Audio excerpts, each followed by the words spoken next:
이게 지금 일단 사실관계가 다르기 때문에 조국 장관이 위증했다라는 얘기까지 나오고 있기 때문에 지금이라도 조국 장관이 조금 성실하게 해명을 좀 해줬으면 좋겠어요. 나 모른다, 부친이 했다.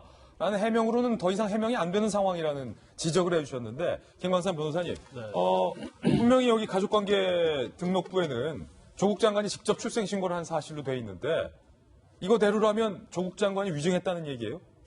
또 우리가 이제 수사기관이나 법원에서 재판을 받을 때 이제 증거 중에서 가장 제일 신경 쓰이고 우선시하는 게 공문서거든요. 그러면 공문서에는 신고인이 조국 장관으로 돼 있지 않습니까? 근데 본인 자체는 아버지가 했다, 선친이 했다 이렇게 계속적으로 한 번이 아니고 수없이 주장을 했어요. 근데 제가 볼 때는 그거 같아요. 아마 만약에 공문서가 전제로 한다면, 그러니까 선친이 신고한 것이 아니고 조국 장관이 신고한 걸로 돼 있잖아요.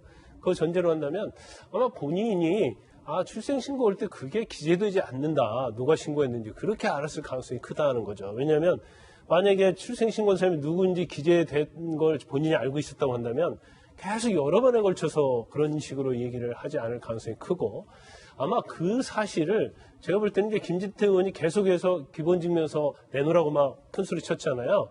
근데 그 과정에서 알게 됐을 가능성이 크다고 봐요. 왜냐하면 출생증명서랄지 저런 것들은 사실은 요즘은 ATM기라고 해서 동사무소나 문을 닫아도 사실 거기서 뽑을 수 있는 경우가 다 대부분 있거든요. 근데 그럼에도 불구하고 기존에 냈던 누가 신고했는지가 기재되지 않는 증명서를 낸 걸로 보면 그때서 청문회 준비도 안 하고 이 얘기를 해보고 알았을 가능성이 크다.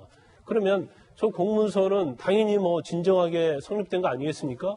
그러면 그냥 객관적으로 보면 조국 후보가 거짓말을 했다 이렇게 볼 수밖에 없는 상황이 온 거예요.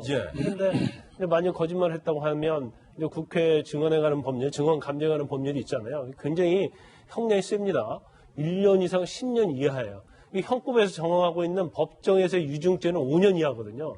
근데 형량이 훨씬 더 높고, 그다음에 이제 아까 제가 뭐 수사 결과에 따라서 유증 문제가 굉장히 된다고 했는데, 지금 드러나는 것 중에서 이제 그 의혹을 제기하는 것들이 몇 가지가 있는 것 같아요. 그 중에서 과연 동양대 총장에 전화를 한 번 했냐, 두 번 했냐.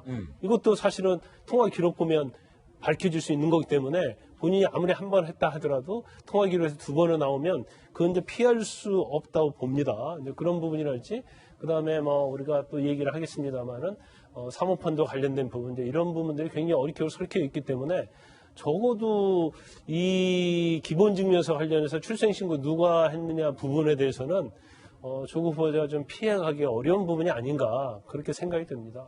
지금이라도 조국 장관이 국민들 앞에 해명을 하는 것이 장관으로서의 국민에 대한 예의다라는 것 말씀까지 한번 들어봤습니다. 그런데 조국